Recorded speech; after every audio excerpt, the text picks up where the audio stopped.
This week, we continue the conversation about a ritual and its importance and the meaning as we read a piece from a New York Mason. In it, he reveals secrets of past rituals and rites, what those rites of passages do for modern and contemporary society, and mostly, he lays bare one of the greatest threats to craft Freemasonry.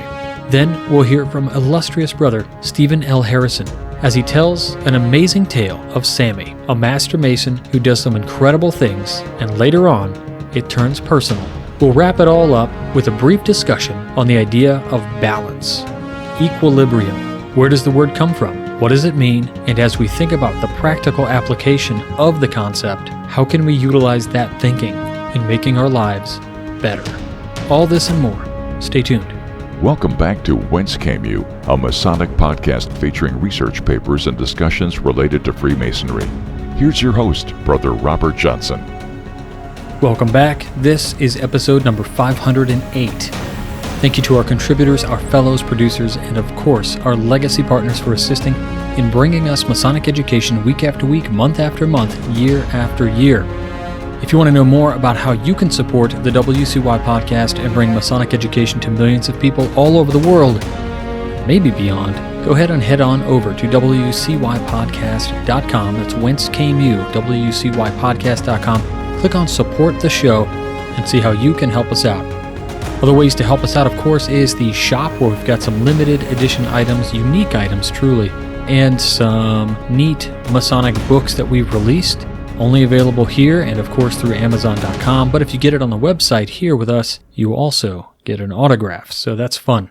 If you're listening to this on the 16th, then I'm going to be at Homer Lodge in Homer, Illinois.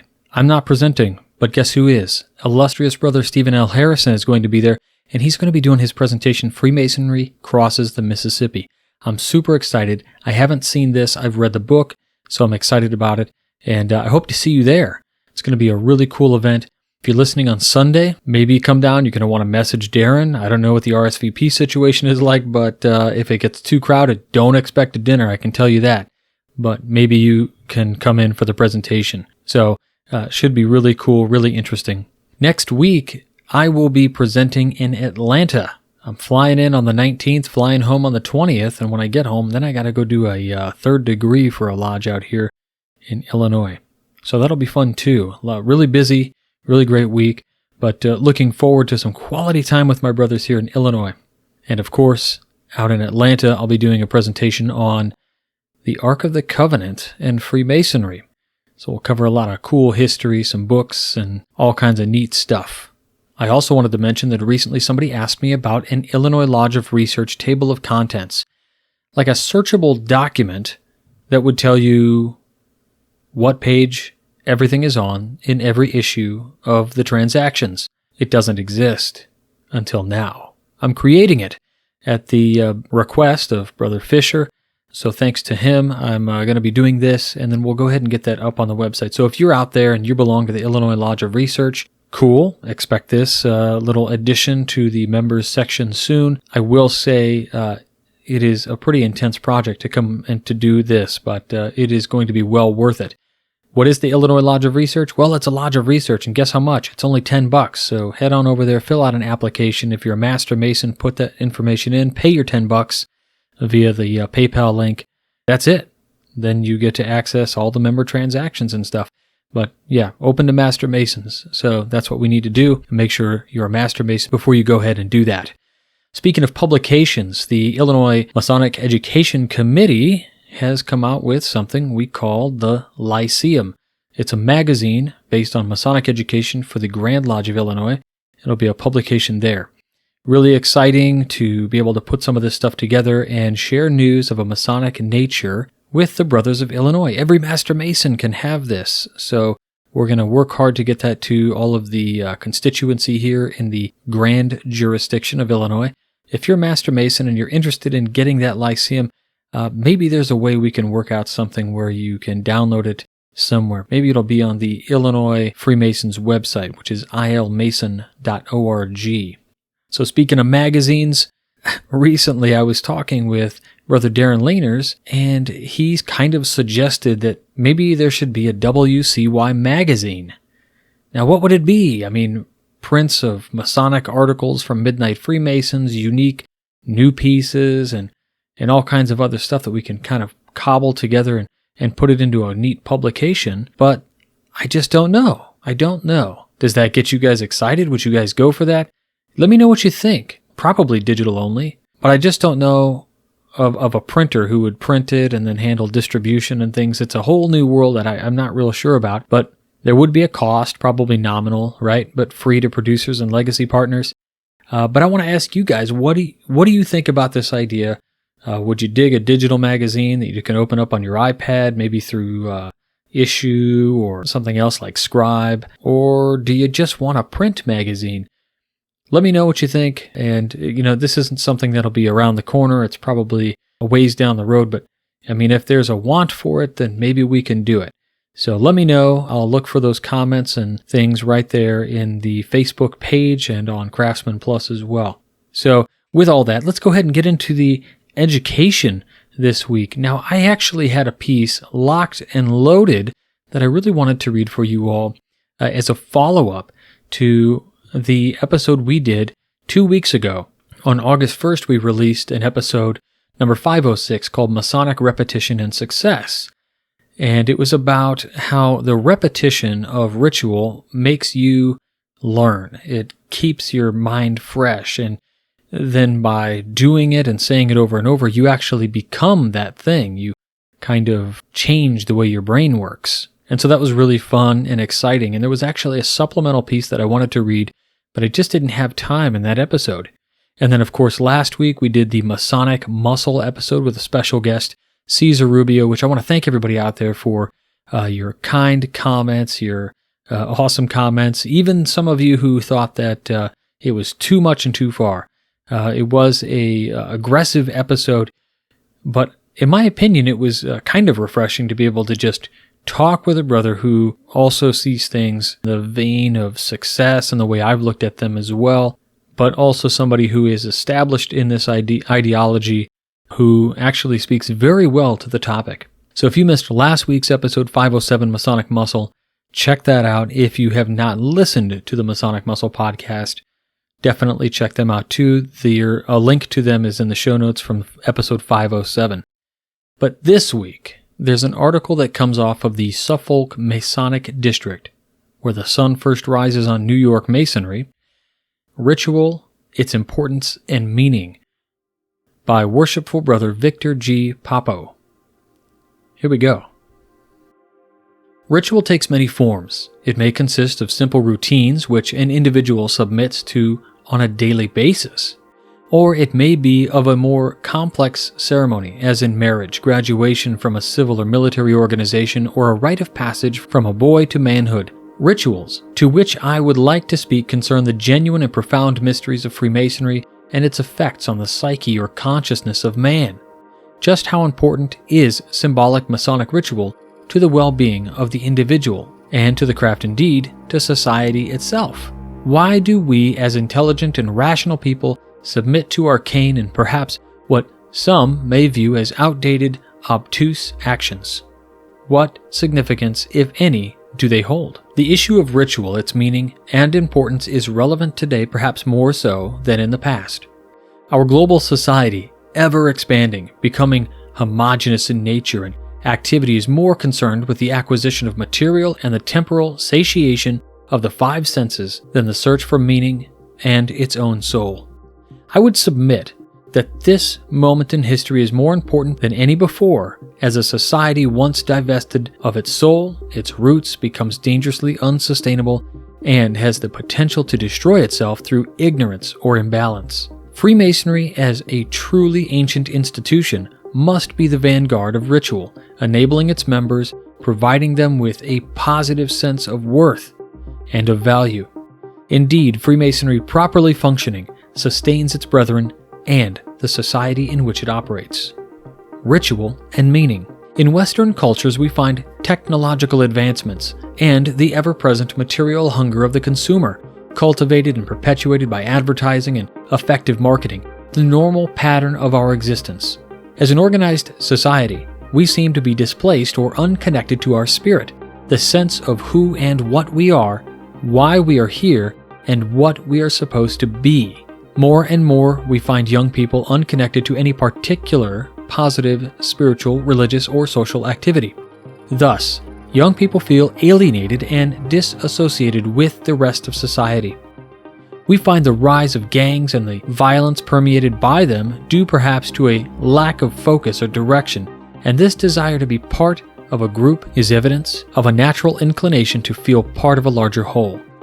Ritual is especially important for young people as it provides them with a sense of connection to a larger world. Think of the macabre initiations of the urban youth of Los Angeles, which demands a ritual act of murder or similar violent act before privilege or membership might be granted. Important or profound activities which may cause a person to transcend his or her former thinking or pattern of behavior and cause them to enter new planes of understanding is miserably lacking in contemporary society. Carl Jung wrote, quote, "Modern man does not understand how much his rationalism, which has destroyed his capacity to respond to numinous symbols and ideas, has put him at the mercy of the psychic underworld. He has freed himself from superstition, or so he believes, but in the process he has lost his spiritual values to a positively dangerous degree. His moral and spiritual tradition has disintegrated, and he is now paying the price for his breakup in worldwide disorientation and disassociation." Anthropologists have often discovered what happens to a primitive society when its spiritual values are exposed to the impact of modern civilization. Its people lose the meaning of their lives, their social organization disintegrates, and they themselves morally decay. We are now in the same condition, but we have never really understood what we have lost, for our spiritual leaders unfortunately are more interested in protecting their institutions than in the understanding of the mystery that symbols present. In my opinion, faith does not exclude thought, which is man's strongest weapon, but unfortunately many believers seem to be so afraid of science and, incidentally, of psychology that they turn a blind eye to the numinous psychic powers that forever control man's fate. We have stripped all things of their mystery and numinosity. Nothing is holy any longer. In the ancient world, in Persia, Egypt, and Greece, the lesser and greater mysteries were bestowed upon the candidates through secret language. Rituals of initiation, passing, and raising. Ritual was considered holy and the primary way that communication between humans and powers beyond immediate human existence, the transcendent, were conducted. One did not approach the transcendental powers casually, but through a careful preparation, purification, special clothing, ritual movements and gestures, speech, visual representations, and group interaction. Initiates were passed into a world unlike anything formerly known, a new sphere of existence, to a new dimension of awareness. Greek drama is said to have had its origins in the initiation rites of Dionysus. Egypt's prototype for initiation was Osiris, and the Persian mystery religions of Mithras had their own 7 degrees of initiation. It should be observed, the word mystery might have 2 distinct meanings. There were the mysteries of ancient times, such as the Pythagorean, Orphic, Eleusinian schools, where ceremonies were conducted in secret and certain philosophical knowledge as well as signs of recognition were revealed to the candidate. There were also mysteries of the ancient building trade guilds of the Middle Ages, where tradespeople coveted their techniques and methods. With respect to our modern mysteries within the craft, we certainly do not pass along knowledge of projective geometry, proportional mathematics, and the laws of irrational numbers to our candidates. So much is information rooted in symbolism which pertains to a philosophical morality, a custom which has its roots in ancient times. Though our modern mysteries may not be so transparent as some materialistic or rational Freemasons may prefer, ideas and symbols of far older streams of Hermetic philosophy are still evident. True ritual should provide the means by which an individual can grow and transcend his immediate environment. Ritual should be a positive experience, which reflects the harmony and unifying principles of nature of the great architect. Ritual provides us with purpose and meaning in all that we think, speak, and do. In 1867, the great pioneer of Egyptology, Lepsius, wrote, quote, "The Book of the Dead, or the collection of the texts relating to the resurrection, the judgment, and the life in the other world, was, in its essential character, a book of practical instruction. Its aim was to inform the individual, intent on his spiritual welfare, about what already on earth should be known and prepared by him for his death." End quote. Aristotle once said, quote, "Those undergoing the mysteries should not learn, but should be affected, suffer, or experience." I am not suggesting that modern Freemasonry is a lineal descendant of those ancient mysteries found in the numerous ancient Eastern or Western cultures, but is inspired by them. The revivalists of 1717 built upon ancient myths, wove symbols and allegories derived from the symbolism of King Solomon's temple. The etymology of the Tibetan word for initiation is conferral of power, and within Tibetan tradition, 3 assumptions are made with respect to initiation. 1. The hall or room where the initiation takes place is the pure realm. 2. The Lama directing the initiation is the primordial Buddha. 3. The initiates are receiving secret oral traditions. Quote, "Indeed, initiation, as we see from descriptions from both Asian and Western traditions, alludes not to knowledge but to a particular state of grace. To be initiated is to be introduced, to receive what rational thought may not understand. One may be in a state of grace and be thoroughly unfamiliar with theology. It is to be united and linked with primeval or natural forces, thus to be religious in the proper sense of the word. Religion, Latin for religare, meaning to rebind, is to be imbued with spirit." Masonic ritual. The Encyclopedia of Freemasonry states, quote, "Ritual, the mode of opening and dosing a lodge, of conferring the degrees of installation and other duties, constitute a system of ceremonies which are called the ritual. Much of this ritual is esoteric, and not being permitted to be committed to writing, is communicated only by oral instruction." End quote. Knowledge of ancient rituals, in as much as Freemasonic rites are written, can be possessed by those who seek to learn its secrets. There is much that is contained within these rituals, but to an outside observer it certainly would not be understood as one who has experienced it. Its modes of symbols, words and allusions to sacred geometry, cosmology, living and dying, or renewal. I recall a particular Brother Barry Jones who spoke at a Masonic educational workshop and who recounted his visit to Germany and his experience of Freemasonic initiation there. He explained portions of their work, which culminated in the initiate being asked to look into the volume of sacred law, and there being a mirror placed upon it. The candidate, seeing himself, was given an explanation that all the secrets were to be found within himself. How does Freemasonry make a good man better? I would venture to say through one avenue, its ritual, which is a pathway to inner growth, to self-knowledge. Quote, "God said, 'Let there be light,' and we find in our degrees that phrase which presupposes the expansion of the light of the consciousness." Carl Jung, in lending explanation to the archetypes of initiation, comments, "Those rites of initiation, quote, relate to particular phases in the life of an individual or of a group, and unless they are properly understood and translated into a new way of life, the moment can pass. Initiation is, essentially, a process that begins with the rite of submission, when we enter the craft in our entered apprentice degree, followed by a period of containment, the fellowcraft degree, and then by a further note of liberation, the master mason degree. In this way, every individual can reconcile the conflicting elements of his personality. He can strike a balance that makes him truly human, and truly the master of himself." End quote. Some disturbing trends in Freemasonry today which we find concerning our ritual are all the way in one day, an exercise which puts a large group of people through the 3 or more degrees. Another is the deliberate intent of a certain Masonic body, a North American phenomenon, to capture members from directly off the street in order to directly attack the problem of diminishing membership. Another concern is the need or relevance of memory work. There are efforts to ratify the work, to simplify or delete aspects of it. All of these issues are a result of one thing: ignorance on the part of Masons who have no idea at the essence of what the craft is and what its ritual represents. Ritual must never be subservient to money or membership numbers. Ritual must never be changed in order to accommodate people who will never try to understand or appreciate its philosophical intent. Masonic ritual must be probed and understood from a psychological and historical point of view in order to understand or appreciate its vast dimensions and great depths. To be sure, many of our members have not only a lack of understanding as to what ritual is, but they lack proper training to make degree work the empowering transformational experience that it should be. We have heard of the style of continental or South American masonry in which a candidate passes through 1 degree per year, the standards being very high, the education of a mason very detailed and relevant to his becoming a master mason. Some Freemasons today comment upon the need to make entry more difficult and more challenging, thus elevating the standard.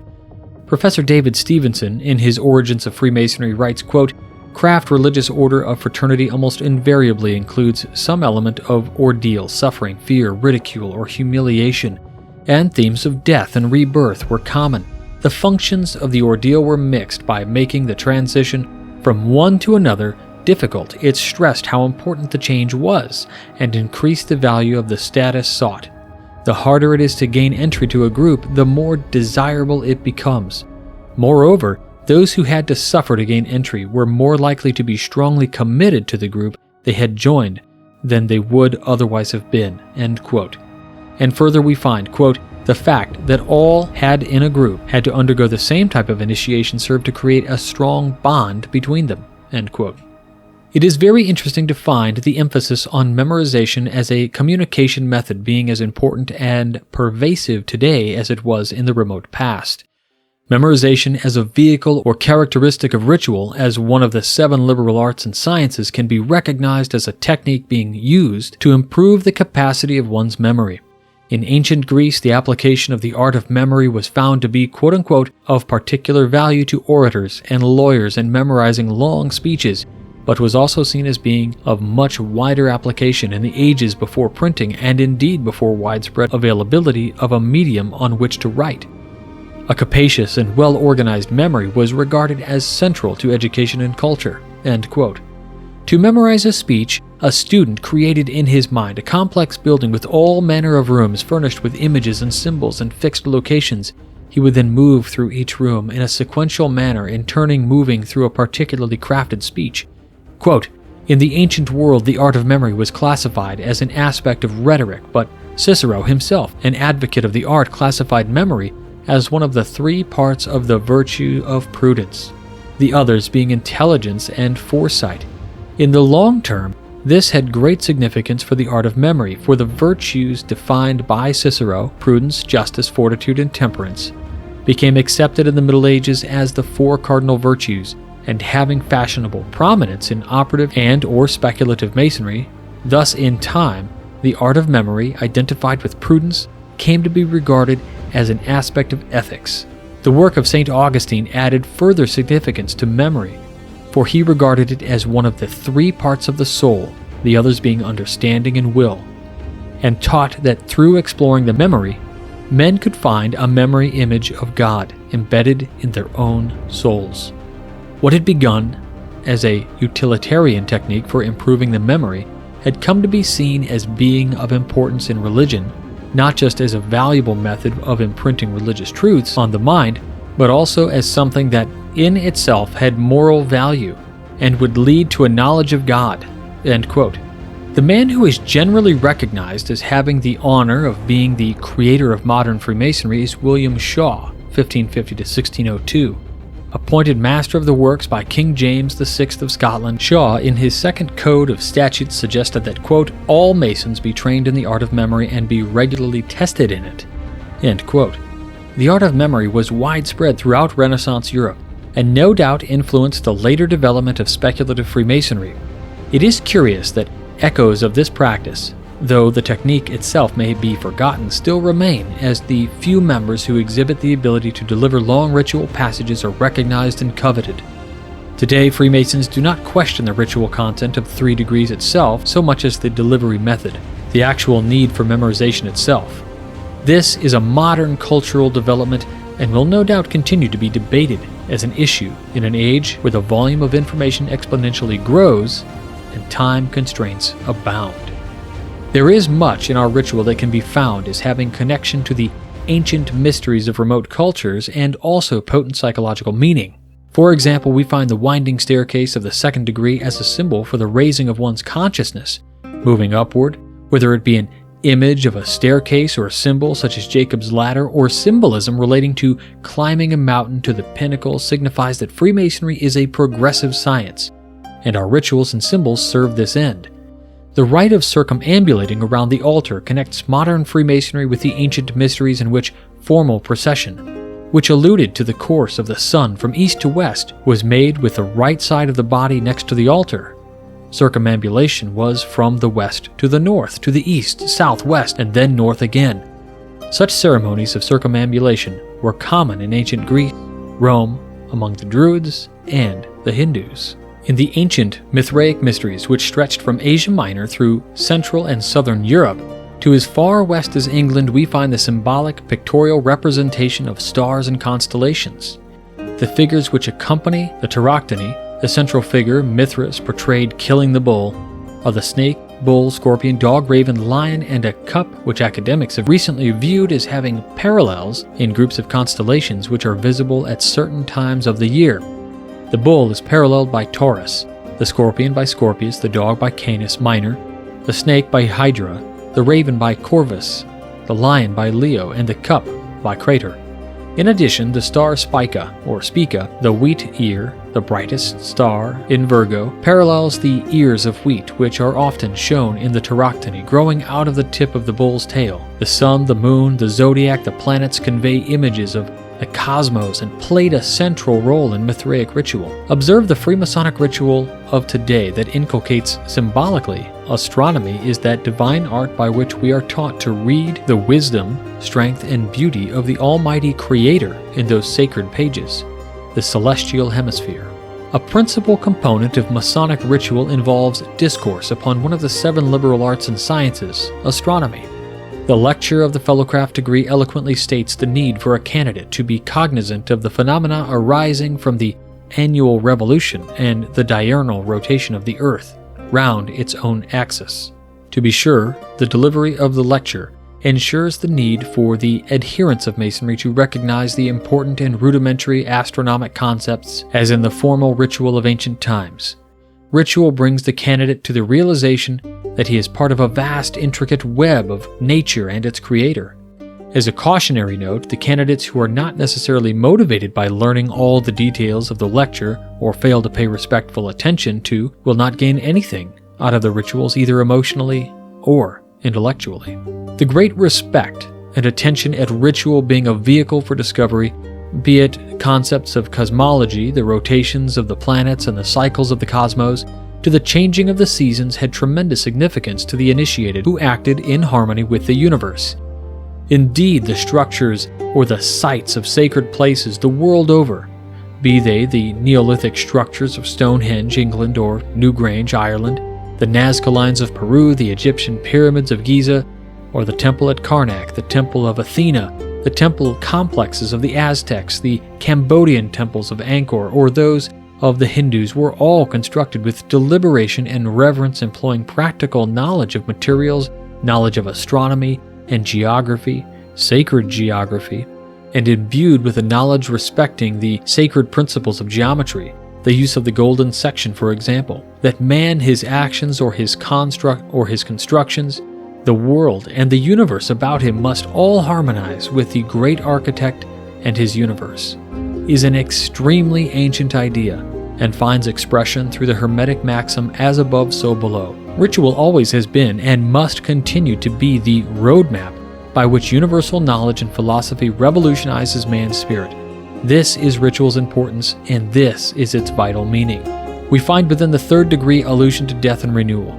Parallel to the Masonic rituals, the ancient institutions of Persia, Egypt, Greece, Rome, the lesser and greater mysteries instructed neophytes in the great cycles of time and the natural world as taught through astrology, synonymous with astronomy, and philosophy. Perhaps ritual may also serve psychological function, as we may find reference to psychological death, to which St. Paul spoke of when he remarked that I die daily. Indeed, a process of dying to oneself. Perhaps this may be thought of as an allusion to dying to the sensory world, a world of empty temporality, and the gradual cognitive growth of a larger dimension in which one plays an intricate part. Rebirth must be preceded by a symbolic death. The drama of death initiates growth and renewal, again, a very ancient ritual enacted today in our craft. Though the concept of death may contain far less esoteric or psychological intent, as Masonic scholar Bernard E. Jones writes, quote, "What more natural than the young Mason should die to his apprenticehood and rise a master, What more appropriate to symbolize this than the legend of Hiram? Let it be remembered how many legends we possess of apprentices losing their lives immediately after executing their masterpieces. There are stories of the apprentice pillar of Roslyn Chapel, of the apprentice widow of Rowan, and the apprentice bracket of Gloucester Cathedral, of the apprentice minaret of the Mosque at Damietta, and others. The truth behind those legends is probably that the apprentice did die as an apprentice immediately after executing his masterpiece. In each case, says Speth, it was the masterpiece that entitled him to promotion. Conclusion. I tend to think that when most of us enter the craft, we respectfully submit to the demands of membership and its unusual ritual without immediately reflecting upon its meaning. Few ever make the effort to realize the historical and philosophical dimensions of Masonic ritual or what it may impart to an individual. I submit that this is most dangerous, especially when we desire to change ritual caused by our fast-paced culture. To make it easier to memorize or deliver more effectively may harm the essence of what the ritual is, Freemasonry's heart, mind, and spirit. One must shudder at the prospect of brethren who have no conception of the immense breadth and depth of ritual, its meaning without the context of its deep connections to the ancient mysteries of centuries past, to the several streams of Hermetic philosophy. How could these people be allowed to, in their blind ignorance, change portions, words, gestures, steps of this or that ritual or degree? This is not to say that our work may not be changed or enhanced, but it must be done consciously, respecting what has been done, what was and has been. It is said that ancient York Rite ritual done properly reveals curious floor patterns which demonstrate Hebrew letters and hence have a connection with Kabbalistic philosophy. I won't comment either way about such things, but it certainly demonstrates to me that our work, its words, or perhaps every movement of the floor patterns are fashioned with profound richness and intent. Our ritual, then, like the great cathedrals of old, erected by reason with purpose and clear utility, is by virtue of design meant to connect us to some quality deep within ourselves. We are the vanguards of sacred knowledge, and we must submit to caring for our ritual in the midst of a world that is increasingly disconnected with the past, disrespectful and cynical of such rites, materialistic and rife with religious fundamentalism. Our symbolic ritual is a legacy handed to us from our ancient past to be carried into our future without change and without deletion, with strict and caring observance. It ends with a quote. That which constitutes the essence of heaven, earth, air, and water, and that which embraces the life of man, as well as that which the fiery God creates in the whole world, I, Philosophia, bear all in my breast. End quote. Albert Dürer, Nuremberg, 1502. Mind blown. So much amazing stuff within this article. I really loved it, every moment of it, but a couple of things that I found really interesting in this piece that I think maybe stood out, I wanted to highlight in the midst of the reading, but I didn't want to interrupt it. So here are a couple of pieces that I thought were just amazing. 1. He explained portions of the work which culminated in the initiate being asked to look into the volume of Sacred Law, or the VSL, and there inside of the book was a mirror. What? How crazy is that? Now, I've heard about a mirror on the altar before, but in this instance, we are caused to look inside the book and find a mirror. Really interesting. Carl Jung's complete quote within this piece I found just fascinating. I won't read it again, but it was just on point. And how about this quote about making the transition from one degree to another as difficult as possible increases the value? Does it? We've heard a lot of things about the retention of members and activity of members, and that it's really no different when looking at who came through on a blue lightning all in one day kind of thing versus who went through traditionally. So one begs the question, is it truer? Is there something we can't actually measure there? In fact, that's the first question for our Craftsman Plus. Can we measure drive? Can we measure a Mason's passion? And how do we do that? Now, the last part of this article that I just loved was his explanation of something that I think a lot of people never think about. And this is because it's kind of a Renaissance idea. It's when the apprentice always dies. And the apprentice dies because he becomes a master. And so that in and of itself is somewhat of a profound idea that perhaps you all would agree with. Now, let's get into this week's Masonic Minute with illustrious brother Stephen L. Harrison. Is a dishwasher one of the appliances in your kitchen? My guess is the answer is yes. These days, they're almost a universal part of every household. But your parents or grandparents may not have been so fortunate. The first commercial dishwashers made for home use were unreliable, leaky, temperamental gadgets that most times created more work than they saved. In a nutshell, they didn't work. Until, that is, the dishwasher king came along. Sam Regenstrief had quite a track record. Born in Eastern Europe in about 1906, he moved to the United States with his family 2 years later.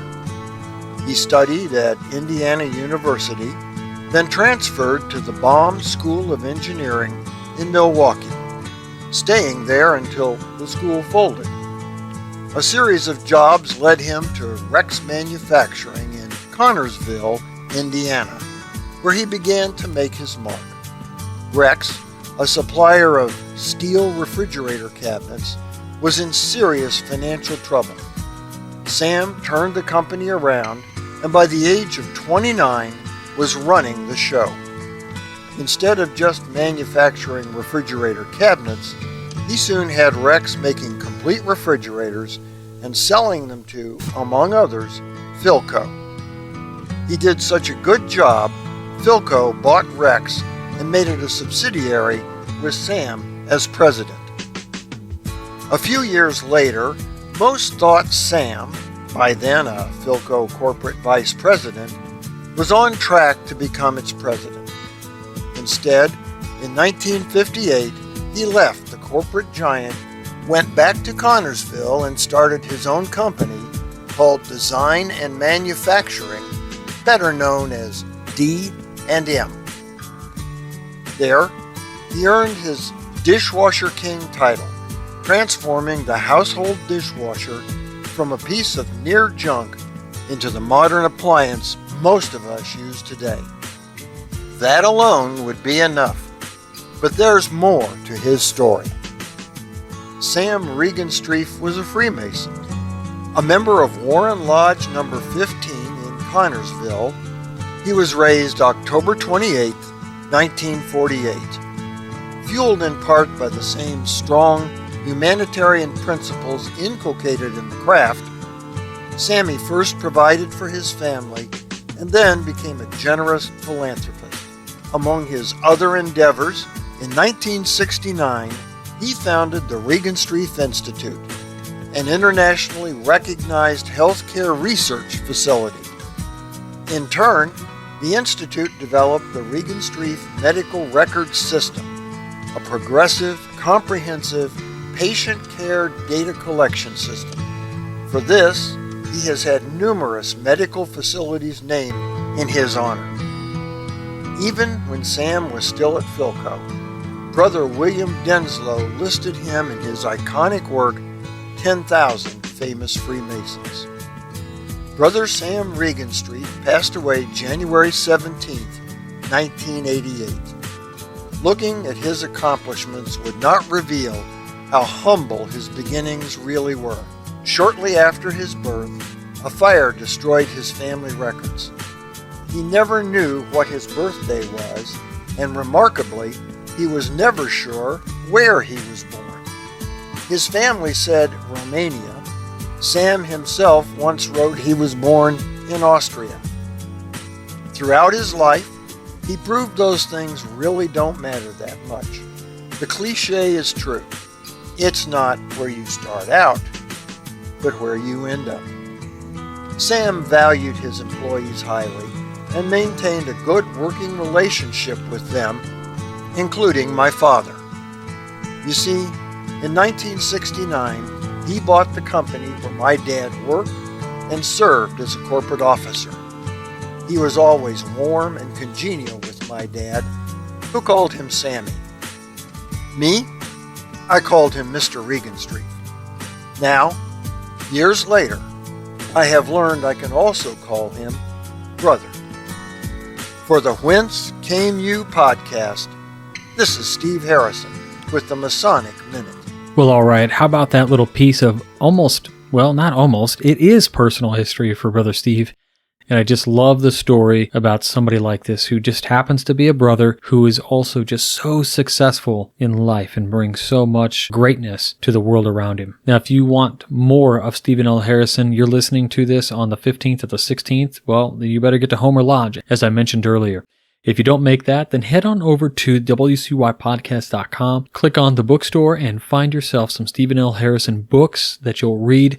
And as you read them in your head, I guarantee you, Stephen L. Harrison will be reading them to you. His voice will just echo in your mind as it reads. It's awesome. So check it out. I hope you guys really enjoy. Also, head on over to the YouTube channel where we have his videos that he's produced for this. We're just putting the audio in here. He's actually got a nice slideshow with this as it moves along through pictures and the narration. So head on over to YouTube, click the subscribe button, enable your notifications. That way you get every video as they come out. Now, something that was within that last piece was this idea that popped up in more than one paragraph, and that idea is balance. So what is balance? Well, some synonyms for balance is equity or harmony, tension. Tension is considered, it's like a bad thing, but tension is also good. It ensures equilibrium. Something that is not in balance would be like inequity or imbalance or inequality, unevenness, instability, non-composure, balance. What does it really mean? Well, one of those words that we see in the thesaurus for balance is this idea of equilibrium also. So where does equilibrium come from? The etymology dictionary says equilibrium is a noun. It comes from 1600, and it means a state of mental balance. Mental balance. So here we're talking about not physical balance. We're talking about mindful balance. So think about this. That is the beginning of the word, is a mental balance, and then the word is used in ritual, which means in ritual it means mental balance. I was looking around the internet for ideas about how to talk about balance a little bit more. I go to my favorite websites to look up things. Of course, I find some really awesome stuff on astronomy.com about Earth's energy. Its budget is out of balance. It's talking about when heat in doesn't equal heat out, Earth sees change. So it's talking about global climate change, not impacted by man, but the natural course of things. If you're interested, it's a great article. I'll put a link to it in the show notes. But Masonic balance. Let's think about it practically. And to do that, I'm going to read this piece called Freemasonry and quote-unquote Just Enough by Midnight Freemason guest contributor back before he was a regular on the Midnight Freemasons blog, Randy Sanders. Randy says, "In Kabbalah, we find the pillar of beauty balancing the extremes with just enough of each to bring harmony and balance. This balance is explained by Eastern martial arts artists, especially internal Kung Fu practitioners, as the harmonious interplay of opposites. And in Freemasonry, we describe wisdom and strength coming into balance by way of beauty. But why just enough? I believe this remains a lesson for me and many of us finding ourselves taking on offices, tasks, and responsibilities within Freemasonry. We need to focus on just enough in balancing our 24-inch gauge, in keeping circumscribed in our passions, and especially in remaining square and level. I sometimes find it difficult to remember the Masonic lost word of no when asked by respected brothers to step up and take on additional responsibilities. Personal growth means opening ourselves to the new, to the stretch goals of finding a way to do more in our lives. But how do we push that goal to be better every day, to expand our minds and to take on these additional challenges? I want to succeed in my every task. I want to exceed all expectations. I competitively want to be the best Grand Exalted Poobah Commander Emperor that the Masonic world ever saw. But that's the rub, isn't it? Freemasonry is showing us a lesson in ego into which too many become trapped along an extreme of one side or the other. The pillar of too little is the other extreme, as idle hands are the devil's work reminds us. We find ourselves passively sitting on the sidelines or declining invitations. We take on responsibilities, then push away others, making excuses like lack of time. This important downtime or time for recreating yourself refreshes, heals, and refocuses. Finding a means to structure our downtime is maybe more important than how we focus on our projects of responsibilities. We balance away from too little, not by simply taking on more responsibility, but by actively pursuing recreational options. A walk in the park, a nap while watching NASCAR, and creating playtime with the children or family members. All makes for refreshing options to give us a reprieve from the pillar of too much. The lesson of balance becomes just enough in a world of declining membership and consolidation. When we take on responsibilities, it feels difficult to keep our heads above the water at times. An officer in this line, a secretary of this other body, committee memberships, Grand Lodge responsibilities, taking on other Masonic responsibilities, and suddenly, all the meetings pile up like a bad multi-car collision. The difference is, we can do just enough and be completely successful. We should do just enough to be completely successful. Does that mean dues cards come out late again this year? Of course. Does that mean minutes get posted a few days after the meeting and not directly afterward? Sure. But they get posted. Dues cards are sent. I'm not saying ignore deadlines and due dates, quite the opposite. Be responsible to those expectations. The business of the craft gets completed. Ritual learned and delivered, maybe imperfectly, but better than last time, and we do just enough to get the job done. That's how we keep this fraternity moving forward. That's how we bring more good men into the fraternity. With a stretch, if we all do just enough by keeping our lives and Freemasonry in balance, we will continue to be successful. Brother Randy Sanders. Now, this was written when Brother Randy was a lodge education officer in 2 Missouri Blue Lodges, a co-librarian of the Valley of St. Louis, secretary of the Academy of Reflection, and an active York Rite AMD Mason. Gee whiz. He's been all over the place, and he does even more now. But he manages, he balances, and he does a lot. And we thank him for all his work. And speaking of the work, this week, we just finished the prep work. Now the real work starts. I want to ask our Craftsman Plus the second question for this week, which is, are you doing just enough? Are you overworked? I'd love for you in the Craftsman Plus, as a response to the writing prompt, to tell us, to share every office you have in Freemasonry, of which you have an expectation. And then, tell us the one that's your favorite, and the one that you would drop, if you could. If your mind would allow you to let it go, and just be assured that that organization will be okay. Somebody else, let's say somebody else could come right in and pick it up and take it off with it, and you wouldn't have to worry about it ever again. Which one of those responsibilities is it? Now, the hope here is to be reflective, to be honest, and to share. And we'll find strength in each other's words, and maybe we can help each other find some better balance. That's it for this week. I want to thank you all for coming with me on this educational journey. I want to thank all of our producers, fellows, contributors, and legacy partners for everything that they do week after week. Again, if you want to learn how to help this program out, head on over to the website, wcypodcast.com. Click on Support the Show. Check out the options there. We got a lot of great stuff that you can buy. All of the things support the show, Amazon links, all that stuff. But again, we can't do it without you, and it's because of you we get this show out every single week, 50 weeks a year, 50 episodes a year. We're always here for you. So with that, I want to thank you all once more. Take care. Until next week, stay on the level. For Whence Came You, I'm Robert Johnson.